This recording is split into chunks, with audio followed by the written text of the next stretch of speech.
کہ لوگوں نے علم کی اہمیت نہیں سمجھی، اس کے پیچھے مورل ویلیوز، ریلیجن کے اسپیشل اسلامک ویلیوز غائب تھے، مسلم نان مسلم سب اس کے اندر کود پڑے، یاد رکھیں، اور سب ایک جیسا ورک کر رہے ہیں، یہ بڑی تعجب کی بات ہے۔ موسیٰ بردرز نامی جو ہے بھائی تھے، 3-4 بھائی تھے، یہ ایک ہی والد کے اولاد تھے، تو انہوں نے ایک روبوٹکس کا سسٹم نکالا تھا اس زمانے میں، آج سے تقریباً 1000 سال پہلے انہوں نے سسٹم یہ نکالا تھا کہ ایک مشین انہوں نے ایسی ایجاد کی جو انسانی شکل تھی، اس کو شکل دی جاتی، مطلب میٹل کی بنی تھی، اس میں پانی ہوتا تھا، ایک مخصوص اس میں سکہ اس میں ڈالا جاتا، جب سکہ ڈالا جاتا تو ایک پینل ہوتا، وہ گرتا اور اس کے ہاتھ میں سے پانی نکلنا شروع ہوتا ہے، جس کو ہم کہیں گے روبوٹکس کی ایجاد تھی کہ آٹومیٹکلی کوئی چیز ہو، جیسے آج پانی کی مشین ہوتی ہے، آپ پیسہ ڈالتے ہیں پانی نکلتا ہے، تو انہوں نے وہ سسٹم بنایا، تو روبوٹکس کی بنیاد انہوں نے رکھی، اور یہ میں نہیں کہہ رہا ہوں، یہ آپ کو سائنٹیفک کمیونٹی میں بات ملے گی کہ ہاں یہ موسیٰ بردر جو ہے روبوٹکس کے بانی ہیں، انہوں نے شروعات کی تھی کہ مشینیں خود کام کر سکتی بغیر انسانوں کے۔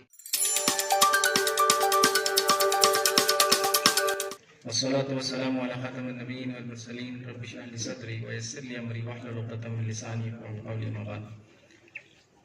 تمام تعریفیں اس اللہ عز و جل کی لائق و زیبا ہے جو تمام جہانوں کا بنانے والا اور اسے پالنے والا ہے، اور درود و سلام اس کے آخری نبی محمد صلی اللہ علیہ وسلم پر۔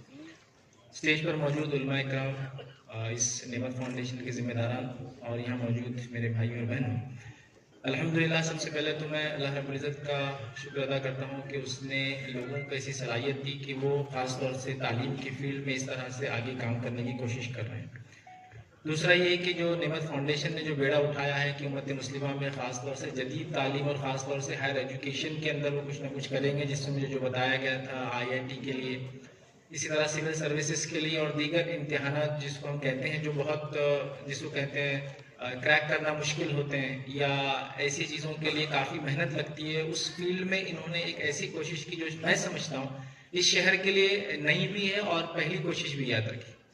ٹوٹی پھوٹی کوششیں اس طرح کی پہلے ہوتی رہی، یاد رکھیے، لیکن کنٹینیوس وہ چل نہیں سکی، تو یہ بڑی اہم چیز ہے، اور اللہ سے میں دعا کرتا ہوں کہ اللہ تعالیٰ ان کے کوششوں میں برکت دے اور ان سے یہ کام لے۔ اسی طرح ایک اہم نقطے کی طرف میں اشارہ کروں گا، چونکہ یہاں سارے لوگ ایجوکیشن سے ریلیٹڈ ہیں یا کم از کم اپنے بچوں کو پڑھانا چاہتے ہیں اور ایجوکیشن میں کچھ نہ کچھ کرنا چاہتے ہیں۔ ایجوکیشن میں جس کو کہتے ہیں ایجوکیٹڈ اور لٹریٹ کے اندر بہت بڑا ڈفرنس ہوتا ہے، یاد رکھیے، تو ہم کہیں نہ کہیں وہ سمجھے کہ اپنے بچوں کو ہم تعلیم یافتہ بنائیں، سند یافتہ اصل نہیں، یاد رکھیے، ورنہ ہمارے بچے دنیا میں بڑی بڑی ڈگریاں لے کے گھوم رہے ہیں، لیکن اخلاق دیکھے تو ان کے پاس اخلاق نہیں ہے، بوڑھے والدین کو وہ چھوڑ چکے ہیں، پتہ نہیں ماں باپ انتظار کر رہے ہیں کہ وہ کب آئیں گے، اور یہاں ان کے پروفیشن کے اندر جو وہ کارگزاریاں دے رہے ہیں، خبریں آپ کے سامنے آ رہی ہیں، تو پتہ چلا وہ لٹریٹ ہے لیکن ایجوکیٹڈ ابھی بھی نہیں ہوئے، بیسک ان کو نہیں پتا ہے۔ جیسا ایک سگنل کھلا ہے تو پتہ چلتا ہے کہ رکنا چاہیے، مطلب گرین ہے اور ریڈ ہے تو پتہ چلتا ہے رکنا چاہیے، تو ایک لٹریٹ انسان وہ ہوتا ہے جو پولیس کو دیکھ کے رک جاتا ہے، پولیس نے نہیں تو بھاگ جاتا ہے۔ ایک ایجوکیٹڈ انسان وہ ہوتا ہے جو پولیس ہو بھی یا نہ بھی ہو تو رکتا ہے، اسے پتا ہے کہ اس سے مشکل پیدا ہوں گی، ایکسیڈنٹس ہو سکتے ہیں، تو یہ بہت بڑا ڈفرنس ہے، یاد رکھیے، تو ہم لوگ سمجھ نہیں پاتے اور ہم سمجھتے ہیں، اور جو ہو رہا ہے، اور لٹریٹ انسان تو ہو جاتا ہے، ایجوکیٹڈ نہیں ہوتا، اس لیے کہ دین کہیں نہ کہیں مورل ویلیوز وہاں سے غائب کر دیے جاتے ہیں، اور ہم سمجھتے ہیں پروفیشنلزم یہ ہے کہ دین کو چھوڑ دینا، گھر سے جب نکلوں تو دین کو تالے میں ڈال دینا، اور باہر نکلوں تو میں ایک پروفیشنل ہوں، جب گھر جاؤں گا تو پھر دیندار ہو جاؤں گا، نماز روزہ وہاں کرتا رہوں گا، تو یہ ٹینڈنسی، یہ مینٹالٹی کو ہم کو ختم کرنا چاہیے۔ اسی طرح دنیاوی ایجوکیشن کی بے حد ضرورت ہے، ہم سب جانتے ہیں، لیکن اس کے ساتھ دینی ایجوکیشن کا ہونا یہ سخت ضرورت ہے، یاد رکھیے، ورنہ کیا نتیجے ہوتے ہیں آپ لوگ دیکھ رہے ہیں، بریجز بن رہے ہیں، سب کچھ ڈالنے کے بعد بھی کولیپس ہو جاتے ہیں، لوگ میڈیکل کے فیلڈ کے اندر دواؤں میں جو ہے مکس کر رہے ہیں، پیشنٹ کے ساتھ کیا ہو رہا ہے، آرگن سیلز کا بازار بھرا ہوا ہے، برین ڈیڈ ہو جائے تو ایسا لگتا ہے کہ اس میں شہد کی مکھیاں ٹوٹ پڑ جاتی ہے، اس لیے ہر کسی کو کچھ نہ کچھ بیچنا ہے، حالانکہ یہ چیز بیچی نہیں جا سکتی، لیکن سب کچھ ہو رہا ہے کہ بازار چل رہا ہے۔ وجہ کیا ہے اس کی؟ بچوں کو ختم کیا جا رہا ہے پیدا ہونے سے پہلے، یہ وجہ یہ ہے کہ لوگوں نے علم کی اہمیت نہیں سمجھی، اس کے پیچھے مورل ویلیوز، ریلیجن کے اسپیشل اسلامک ویلیوز غائب تھے، مسلم نان مسلم سب اس کے اندر کود پڑے، یاد رکھیں، اور سب ایک جیسا ورک کر رہے ہیں، یہ بڑی تعجب کی بات ہے۔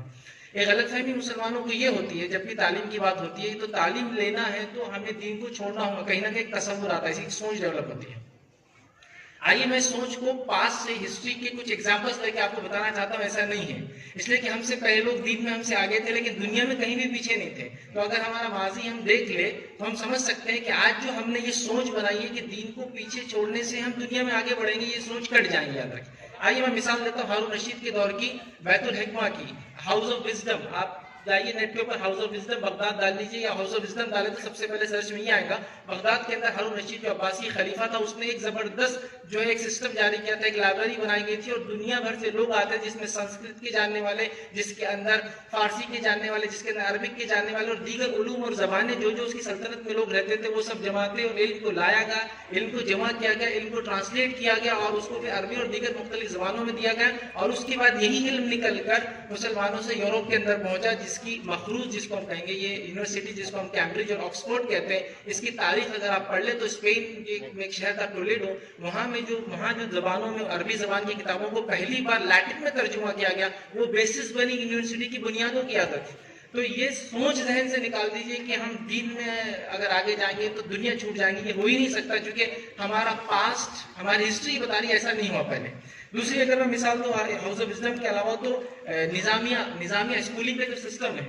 اس کے پیچھے بھی سلجوق سلطنت کا ایک وزیر ہوا کرتے جن کا نام نظام الملک تھا, جن کا نام شاید ابو علی حسن توسی جن کو کہا جاتا ہے. تو انہوں نے ایک سسٹم کیا تھا سلجوق سلطنت کے اندر تاکہ حکومت اچھی رہے, لوگ علم اور تعلیم کو حاصل کرے, ایک سسٹم بنایا تھا اسکولنگ کا جو پورا سسٹم یورپ نے اڈاپٹ کیا. اور نظامیہ جو آج ہمارے پاس مختلف جگہ چلتے ہیں وہ اسی سے آیا. نظام الملک کے نام سے انہوں نے خود اپنے لیول پر اس کا ایک انہوں نے درس بنایا تھا, ایک سسٹم بنایا تھا اسکولنگ کا جو وہاں سے نکل کر یورپ میں گیا. اور یہ بات تاریخ گواہی دے رہی ہے اور دنیا مانتی ہے ایسے ہی ہوا. یورپ میں اس سے پہلے ایجوکیشن کا اسکولنگ سسٹم نہیں تھا, یہ نظامیہ تھا. نظام الملک کی ایجاد کی جو سلجوقی سلطنت جو کہ کافی واسٹ ایریا میں تھی افغانستان سے لے کر تو اس زمانے میں جو ہے شام تک تھی یاد رکھیے, تو وہاں ایک سسٹم تھا. تو ہماری تاریخ گواہی دے رہی ہے کہ دین میں آگے ہونے سے دنیا میں کبھی ہم پیچھے نہیں ہوتی. یہ بات اپنی جگہ آپ لکھ لیں, جو غلط فہمی ہوتی ہے اس کو دور کرو. تیسرا اور آخری اگزامپل آپ کو میں دوں گا وہ یہ ہے کہ یونیورسٹیز میں سب جانا پسند کرتے ہیں, لیکن اگر آپ جا کر یہ سرچ کریں گے انٹرنیٹ پر کہ ٹاپ 10 یونیورسٹیز یا ٹاپ 10 اولڈسٹ یونیورسٹیز یا ورلڈ کی جو سب سے قدیم یونیورسٹی ہے اس میں نمبر 1 رینک کس یونیورسٹی کا آتا ہے معلوم آپ کو؟ اس میں نمبر 1 رینک یونیورسٹی کا آتا ہے, اس کا نام ہے یونیورسٹی آف قراوین جو کہ فیس جو کہ مراکش یا موراکو کا ایک شہر ہے اس کا ہے, جس کی بنیاد ایک خاتون نے فاطمہ الفہری نے اپنے والد کے ایصال ثواب کے لیے ڈالی تھی. ایک مدرسہ تھا اور بعد میں اس میں دنیاوی تعلیم بھی دیا جانا شروع کیا, جس کی بنیاد انہوں نے کب ڈالی تھی. یہ اولڈسٹ یونیورسٹی 859 کرسچن ایرا 859 سی کے اندر ایک یونیورسٹی کی بنیاد ایک لیڈی نے ڈالی جس کو یہ شرف حاصل ہے کہ یونیسکو نے یہ کہا کہ ورلڈ کی oldest continuously running educational institute جس میں تمام علوم اور سائنس پڑھائے جاتے ہیں. اس کی خصوصیت ہے اس سے مسلمانوں نے پڑھا, اس کی خصوصیت ہے اس سے یہودیوں نے پڑھا, اس کی خصوصیت ہے اس سے عیسائیوں نے پڑھا, بلکہ عیسائی چرچ کیتھولک چرچ کے 2 پوپس یہاں سے تعلیم یافتہ تھے. تو آپ دیکھیے یہ ہسٹری تو یہ گواہی دے رہی جس کو اگر آج ہم حساب کریں تو 1160 سال پرانی یونیورسٹی ہوتی ہے. تو تاریخ یہ گواہی دے رہی ہے کہ دین میں آگے رہنے سے دنیا میں پیچھے آپ نہیں ہوتے. لیکن جو ہماری مینٹالٹی وہ یہ ہے کہ بلکہ میں نے تو یہاں تک دیکھا بچوں کو اگر انجینئرنگ میں نمبر لگ جائے, میڈیکل میں لگ جائے تو پیرنٹس نے میں نے یہاں تک دیکھا وہ قرآن کی ترجمے تک ان سے لے لی, انہیں پڑھنا ہے نا تو خود ہی واپس دے دو, گھر پہ لکھ چل جاتے. اور میں نے لٹرلی ایک ایجوکیشن انسٹیٹیوٹ میں دیکھا, وہاں یہ ہوا کہ وہاں جب میں گیا اور وہاں میں نے دیکھا گرلز ہاسٹل تھا, تو وہاں ایک والد اپنی بیٹی سے کہہ رہا تھا کہ اب وہ آپ قرآن دے دیجیے واپس لے کے, اب آپ MBBS میں آ گئے تب آپ یہ نہیں پڑھ سکتے ورنہ آپ پیچھے ہو جائیں گے اس کے اندر. تو اس کا مطلب یہ کمیونٹی نے یہ سمجھ لی کہ دین میں اگر ہم آگے جائیں گے, حافظ بنیں گے, عالم بنیں گے تو دنیا چھوٹ جائیں گی. لیکن میں نے کہا نا تاریخ سے میں آپ کو ایگزامپل دیا ہوں, ایسا تاریخ میں نہیں ہوا. تاریخ یہ بتاتی, ہسٹری یہ بتاتی الٹ ہوا اس کا پورا. جب دین چھوٹا تو دنیا ہاتھ سے گئی, جب تک دین تھا تو دنیا میں ہم سب سے آگے تھے. بس چھوٹی چھوٹی 2 مثالیں دے کے آپ کی بات ختم کرتا ہوں. پہلی مثال الجزری کی,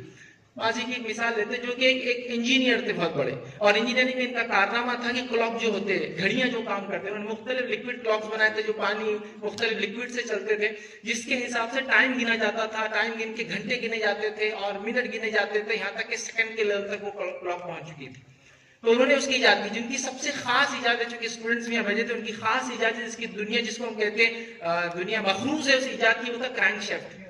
کہ سرکولر موشن کو لینئر موشن میں کیسے تبدیل کیا جائے, گول چلنے والی چیزوں سے سیدھی طاقت کیسے پیدا کی جائے, جس کے لیے کرینک شافٹ پیدا کیا, جو بیس اور بنیاد ہے ہر موٹر جو چلتی ہے دنیا میں, چاہے پانی کی مشین ہو آپ کی, چاہے آپ کی گاڑی ہو جس میں انجن ہوتا ہے, کرینک شافٹ, کرینک تو سنو کرینک خراب ہو جائے گاڑی کا, تو یہ کرینک ہے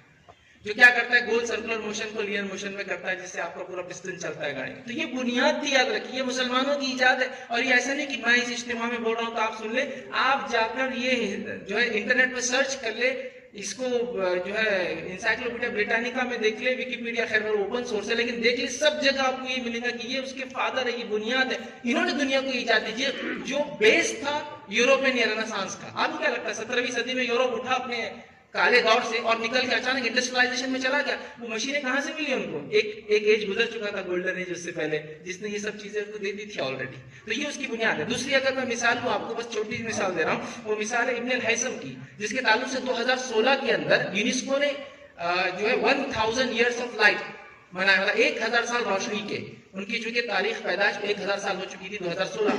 اس کی وجہ یہ تھی کہ یہ بنیادی وہ شخص تھا جس نے یہ کہا کہ لائٹ سیدھے ڈائریکشن میں چلتی ہے۔ آج تو سب چھوٹے چھوٹے بچے بھی جانتے ہیں، لیکن اس زمانے میں ایک فلسفہ یہ تھا یونانی کی، آنکھوں سے روشنی نکلتی ہے، چیزوں پہ ٹکراتی ہے، پھر ہم چیزوں کو دیکھ پاتے ہیں۔ ابن الہیثم نے کہا بیوقوفانہ فلسفہ ہے، اگر آنکھوں سے روشنی نکل کے چیزوں پہ ٹکرا کے چیز دکھتی ہے تو رات میں ہم کیوں نہیں دیکھ پاتے؟ انہوں نے کہا نہیں، چیزیں نکلتی ہے سورس سے، لائٹ سے، لائٹ آ کے ٹکراتی ہے چیزوں پر، وہ آ جاتی ہے آنکھوں میں اور اس سے امیج بنتا ہے۔ اور پوری گریک سائنس کو چیلنج کر دیا اس زمانے کی، اور کہا کہ light travel in straight direction, جو کہ چھوٹے چھوٹے ایکسپیریمنٹ سے بچوں کو بتایا جاتا ہے۔ یہ ان کی بنیاد تھی، اسی بنیاد سے انہوں نے یہ کہا کہ آنکھ کیسا دیکھتی ہے وہ بتایا، اور آنکھ کیسا دیکھتی ہے اس کو بتانے کے لیے انہوں نے ایک تجربہ کیا، جس تجربے کو ایک چھوٹے سے حصے میں جو قمرہ کہتے تھے اس کے اندر کیا، اور اس تجربے میں اس کو پورا ڈارک کر دیا تھا کالا، اس کے اندر ایک روشنی کی چھوٹی سی شو اندر ڈالی جاتی تھی جس سے ایک امیج بنتی تھی، جس کو کیمرا ابسکیورا بولتے ہیں، اور وہ انگلش میں اس کو کیمرا بولتے ہیں، جو پورے ماڈرن کیمرا لینس سے کے کیسا دیکھتی ہے، کیا کرتی ہے، اس کی بیس ہے۔ شٹر ہوتا ہے، اندر اندھیرا ہوتا ہے، شٹر کھلتا ہے، امیج اندر جاتی ہے اور کیپچر ہو جاتی ہے۔ یہ بنیاد ہے، یہ مسلمان سائنسداں تھے، اور یونیسکو نے ان کے 1000 سال پیدائش کے منایا۔ کیوں منایا؟ کہا کہ لائٹ ملے نہیں، مطلب 1000 سال روشنی کے، یہ اگر نہ ہوتا آدمی تو شاید ہم سمجھ نہیں پاتے آگ کیسا دکھتی ہے، روشنی کیسا چلتی ہے۔ پلیز تعجب کی بات ہے، آخری مثال بنو موسیٰ کی دوں گا، موسیٰ برادرز بول کے، چونکہ سائنس ٹیکنالوجی کا دور ہے، روبوٹکس کا بڑا ہوا ہے۔ موسیٰ برادرز نامی جو ہے بھائی تھے، 3-4 بھائی تھے، یہ ایک ہی والد کے اولاد تھے۔ تو انہوں نے ایک روبوٹکس کا سسٹم نکالا تھا اس زمانے میں، آج سے تقریباً 1000 سال پہلے۔ انہوں نے سسٹم یہ نکالا تھا کہ ایک مشین انہوں نے ایسی ایجاد کی جو انسانی شکل تھی، اس کو شکل دی جاتی، مطلب میٹل کی بنی تھی، اس میں پانی ہوتا تھا، ایک مخصوص قسم کا سکہ اس میں ڈالا جاتا، جب سکہ ڈالا جاتا تو ایک پیڈل ہوتا، وہ گرتا اور اس کے ہاتھ میں سے پانی نکلنا شروع ہوتا، جس کو ہم کہیں گے روبوٹکس کی ایجاد تھی کہ آٹومیٹکلی کوئی چیز ہو، جیسا آج پانی کی مشین ہوتی ہے، آپ پیسہ ڈالتے پانی نکلتا ہے۔ تو انہوں نے وہ سسٹم بنایا، کیونکہ روبوٹکس کی بنیاد انہوں نے رکھی۔ اور یہ میں نہیں کہہ رہا ہوں، یہ آپ کو سائنٹیفک کمیونٹی میں یہ بات ملے گی کہ ہاں یہ موسیٰ برادر جو ہے روبوٹکس کے بانی ہیں۔ انہوں نے شروعات کی تھی کہ مشینیں خود کام کر سکتی بغیر انسانوں کے۔ تو میں سمجھتا ہوں یہ مثالیں ہمارے لیے کافی ہے۔ تو والدین اور بچے یہ ذہنیت پہلے چھوڑ دیں کہ اگر ہم دین میں آگے جائیں گے تو دنیا میں پیچھے رہیں گے۔ اگر یہ ذہنیت ہوں گی تو یقین جانیے آپ دنیا میں ہو سکتا آگے چلے جائیں، لیکن وہ دنیا میں آگے جانا بھی وہ کوئی خیر کا باعث نہیں ہوگا، دنیا بھی اپنی برباد کریں گے، آخرت بھی حاصل جائیں گے۔ تو لہٰذا یہ ضروری ہے۔ تو میں مبارکباد دیتا ہوں انتظامیہ کو کہ انہوں نے اس طرح کی کوشش کی، نعمت فاؤنڈیشن نے اس طرح کی کوشش کی، اور دعا کرتا ہوں اللہ رب العزت کہ اللہ رب العزت ان کو اپنے عزائم میں قائم رکھے اور ان کو دین دگنی رات چوگنی جو ترقی عطا فرمائے، اور ان کو جو ہے صحیح ڈھنگ سے صحیح نہج پر کام کرنے کی توفیق عطا فرمائے۔ وآخر دعوانا الحمدللہ رب العالمین، سبحان ربک رب العزت عما یصفون، وسلام علی المرسلین، والحمد للہ رب العالمین۔